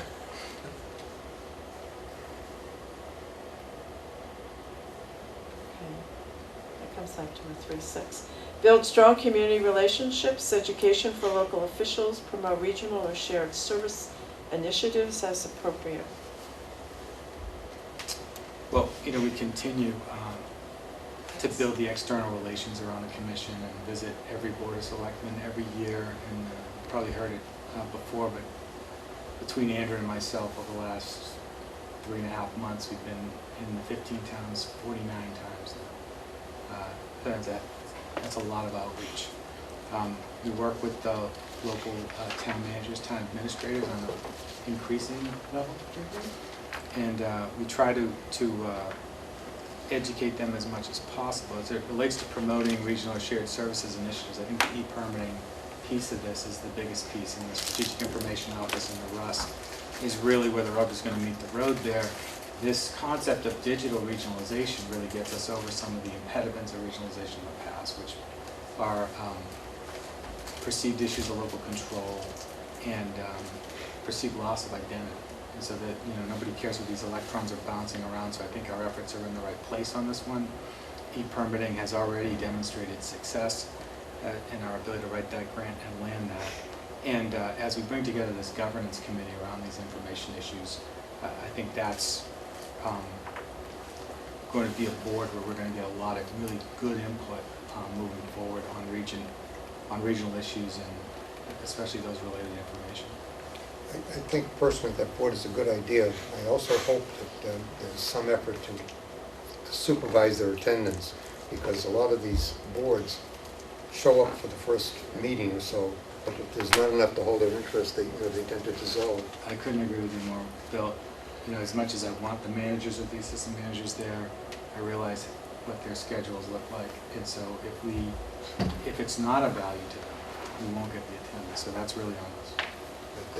Paul, one of the things that might be useful for them is to have some kind of survey tool that they can use to their departments, and so that they can kind of feel out what are the things that are out there that they'd like to see technologically moving forward. A lot of times we expect that they bring everybody with them, that they truly representing They don't. not just the interest, but where people are with regard to their understanding of things. Yeah. And that's not always true. On the SIO thing, we really do need the managers here, because this becomes a smarter government bottom line issue for them. Then they understand the budget and sort of where they allocate resources. I think we can, there's a right economy of scale there to help them drive that bottom line and lower those costs. So I think they're the right people to have at the table, and I think we can keep them there. And then just the final thing I would mention on 4 is that every 2 years we do a survey of town management, town employees about how the commission is doing. I showed you that as part of my presentation. So that's our commitment, to get some honest feedback, and we seem to be doing better. I just would mention that I don't know where the Howard planning thing is going. After all, they said that I think Spitz was saying the other night that they've fulfilled everything that the commission had required. I hope that's true. Mm-hmm. Okay, but nevertheless, we push this stuff out there to be helpful, and then then it seems like the 11.5 hours somebody shows up and says, what the hell are you doing that for? So, In East Harwich? yeah. Yeah, that's been a frustrating process, because it was, they put together this little board to do this at the beginning. The commission was just one seat on that Yeah. board, and we met for 8 years. I know. Nothing should take 8 years. And in the end, along the way, the board agreed with some of what the commission's recommendations were. They disagreed with others, and we all tried to get it over the finish line here. But that's a long time to just have 8 people in a room, not really know our public outreach. So I think that's what they're encountering right now. Bill, do you want a number? 4. We got a rating here? Yeah. 4. Yeah, I've been going through everybody's, I've been going through all the county departments and looking at all the things that are going on, make sure that I'm up to snuff on all of our accomplishments. Can we go back to the beginning on the performance objectives? The jointly developed priorities for this coming 12 months.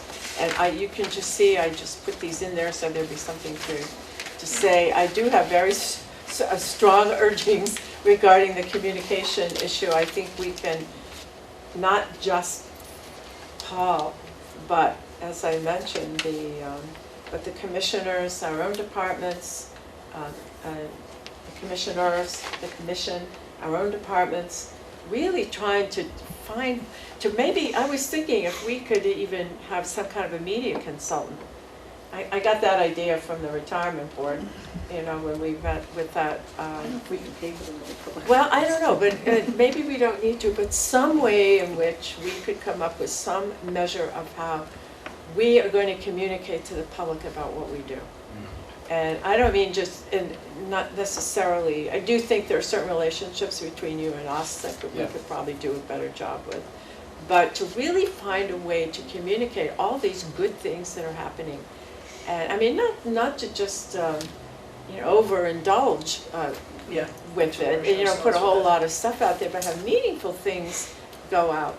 So I don't know, maybe we can come up with something Yeah, I in mean, the it's course been, of the year. I mean, I think There has to be a the newsletter press or is something. sick of talking to me. I mean, we get mentioned all the time, and most of it is positive unless you Yeah. read blogs. Yeah. That it's not. How we sort of, but that's reactionary. That's like returning a phone call when they call Yeah. you. The question is, how do we proactively promote what we're doing? Yeah. And that has been difficult, and especially on the wastewater side, Mhm. the old-fashioned way of just going out there and talking to people and making yourself available doesn't cut it anymore. I mean, on the wastewater issue, I mean, we've been undercut by radio ads, but we can't go out and buy radio. No. So, I mean, we're somewhat hampered as a public agency in how much of the people's money we can invest in public relations. And so I've always been very sensitive to that. That's very But true. I think we're, Well, but you do have the benefit that in the Cape Cod Commission Act, they specifically require you to have a newsletter, yes, okay? And that's a good thing. that is, and we do have a newsletter, but it's not enough. It doesn't reach enough people.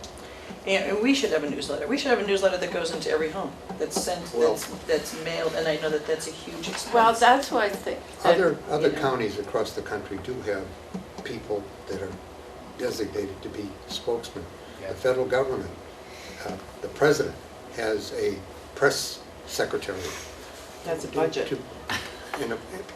Indeed, a budget, but your point is well taken.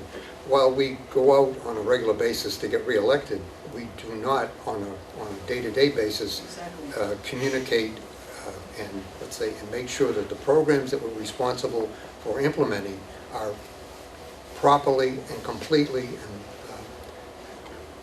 communicated for intent, implementation, and reaching out to ask the kinds of questions that, that people have in their minds. But more importantly, and this is the thing that's so frustrating to me, that goes back to all of these things, which is the sense of urgency that we have because we are very close to what's going on is not something that we have been successful in communicating to the people that we represent.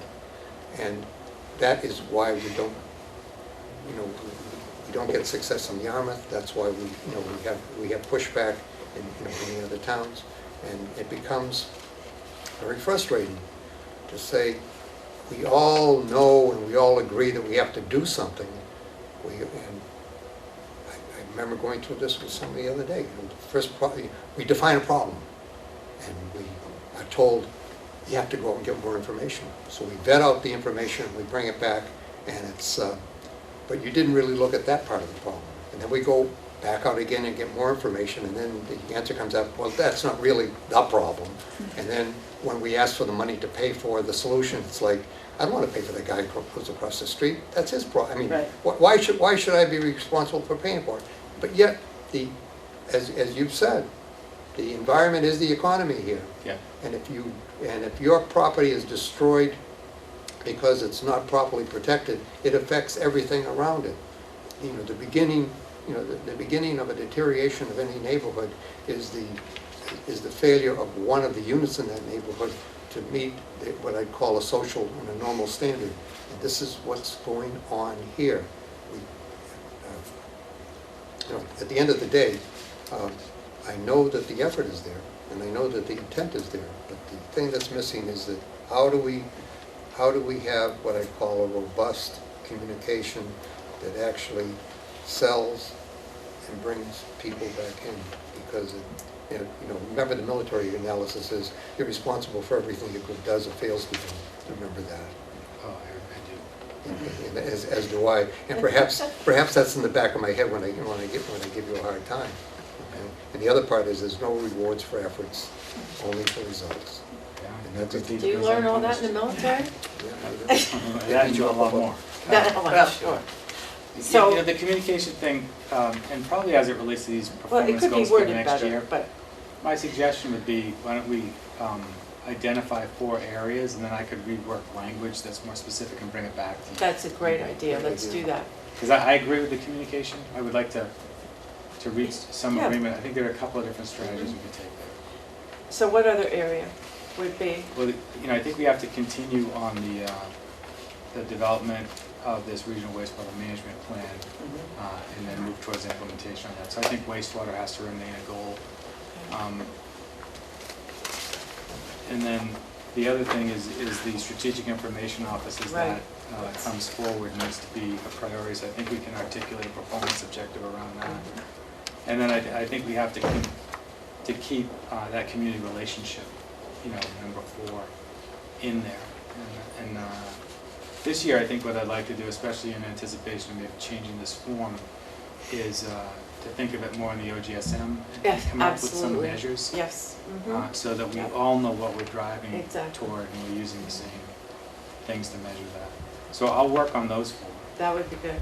And so it will be communication, wastewater, SIO, and the community relations. And the other piece would be Community relations. the inter-communication, within the organization. When I was a voting member of the Cape Cod Commission, one of my objectives or goals was to see a better level of communication among the departments, Cape Cod Commission and the other departments. And I think that still needs work. It doesn't, for some reason, I'm of the opinion that there's been a fall off in that, let's say, in that intercommunication. And I would like to see that come up. And, Well, and it is, as Sheila says, a two-way street. Yeah. Okay, however, I believe that it's as much responsibility on you as it is on the department managers, to go accomplish that. And if I could just say, I don't think that there was as much before. I mean, I do think that we have, as I say, I've been looking through everybody's website, we have excellent departments. I mean, yours not the only one. And we have excellent department heads. And when you look at the work of Bill Clark, and the things he's accomplished, and people, will bring up his name in different meetings of all of the different services and the assists they've had, especially when it comes to shellfishing and wastewater, all of these projects, and people are looking for information. The Human Service Department, I mean, Beth has done a fantastic job in really bringing groups together and unifying this region around different issues, whether it be suicide prevention, addiction problems, the homeless. All of those things have been very, very strong efforts. And I do think that there's much more communication, because there's more communication between the Department of Human Services with the Cape Cod Commission, Bill Clark's department. And there is a willingness on both sides. So it has to be a two-way street, and it has to be encouraged. And I think that the communication, we all have to find opportunities to be able to go and speak succinctly with one voice out there in the community whenever we can, not just a campaign time to say all the great things we've done, but to periodically be going out and letting people know that we are, because I do believe that this county is a very vital level of government for this region. And whether we were sitting here or not, I think it's extremely important for Cape Cod. We need to have people understand its importance, to appreciate it, and to work with it, as opposed to just wanting to, what are they up to? And those, as I say, those people are more of a minority, but you hear them much more vocally. There's a lot of people who have a great respect for what we're doing, but they're not gonna go out there and be our cheerleaders. I mean, they're not motivated to do that, they just say, wow, it's really great, and they're happy. But then they can go on with their life. So that's what we have up with I this. think that one of the things is a responsibility on our part to take a look at the budget process to see if we can Absolutely. include some, we've said this at other strategic Yeah. planning sessions, that there is a need of taking a look to see whether we can identify budget money specifically for a communications piece. And I think that it would be the obligation on our part for the next budget cycle is to look at that and to see how we can, let's say, integrate the existing communications piece with the Cape Cod Commission's newsletter and what's going on over there with what we need to do in order to continue to communicate, because all of the departments have an equal need and an equal responsibility to communicate our intent and our vision to, to the people that are out there. Okay, so here's what I will do. I will take what we've done today, add it to the evaluation, and get it in. Probably I can get it to you by, let's say, Friday. Sure. And then then I think if you do those objectives and then just send them to us, and then we can attach it, rather than, have to fill it in, we can just say see attached. And then, and I can get it right over to Mark after you sign it. Sure. How's that? We should be able to wrap this up by the end of the week. And so do you need a motion to support your taking care of the rest of this? I do. Okay, I'll move that. And a second. Those in favor say aye. Aye. And thank you, Paul, Thank you. for all you do and for keeping us on the track with all of our projects and making us a better county. You do a lot to make that happen. No, you do, and do? I did, I really gave it, I was really looking over a lot of stuff over the last few Oh, days. the other thing And- is, Bill had some comments of his own, which I will attach for you. And I have some comments that I've written up, Right. and I'll send the ones that so that you have everything. But I just think that the fact that we have this SIO coming online is really an achievement. This is good. I mean, I think that that's really an amazing achievement, that is all, I mean, as I say, we talked about it, you sort of had an idea of it, we bought into it 3 years ago, but it's really, when you Oh. hear them, all of the Yeah. right people were in the right place at the right time. This is new business. It's not for a vote, but the article that was in the paper today about the EPA. Yeah. Not really, we only had a couple minutes. I but thought your do you remarks wanna- were brilliant. What was I that? didn't read In the it, so I'm paper. not sure. I didn't read it. Oh, you haven't read it yet? Yeah. No, I mean, it's when the settlement fell through. This is the lawsuit, it's Bay Coalition, Conservation Law It's in- Foundation, and EPA. in the Cape Cod It's in the Times. Cape Cod Times. Yeah, so when the settlement fell through, they're gonna default to an adversarial approach. They're gonna get engaged in real litigation. The first thing you do is file a motion to dismiss, then followed by a motion for summary judgment, and then you set up a litigation date, so this was expected. Oh, is that the way it's? Yeah, I mean, it's a normal course of business in any piece of litigation. What seemed a little bit different about their motion to dismiss was the tone and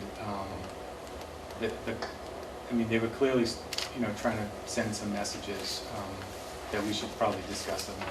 At another time, because we need to decide, I think at some point, whether or not we're going to be a participant in this. Yeah, To I be would an say- intervener or not be an intervener. Yeah, I mean, from the commission's perspective, I have no interest in intervening in the suit at this point. We tried to participate in the suit when it was at the beginning, when there were settlement talks, to make sure that they had all the relevant facts before they made any decisions about what was going to happen here.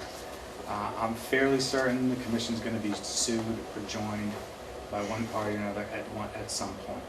And I won't go further with those statements right now, but Yeah. there are a lot of things out there. So we're going to wind up in one way or the other. I think intervening at this point, I've made my views clear on that. I don't think it's. I want to take whatever resources we have and put it towards a solution instead of finger pointing through. That's what I thought was So, brilliant in your remarks. That's why I think Mark and you can talk together with Andy and see when we can have Yeah. and it probably would not be an open session, it might be strategy. Well, I we'd don't know, probably it's do a up to- litigation management thing Yeah. first, and then bring Mhm. back a recommendation, is probably the way to do it. Yeah. Okay, all right. But your continuing focusing on the solution, I think, is absolutely on target. Yeah, I mean, the rest of it's irrelevant to me at this point. Whose responsibility is this a problem we have to fix? So, thank you. Thank you. Agreed. Good, thank you. Motion to adjourn? Motion to adjourn. Second. All in favor, say aye. Aye. Opposed? None? Good.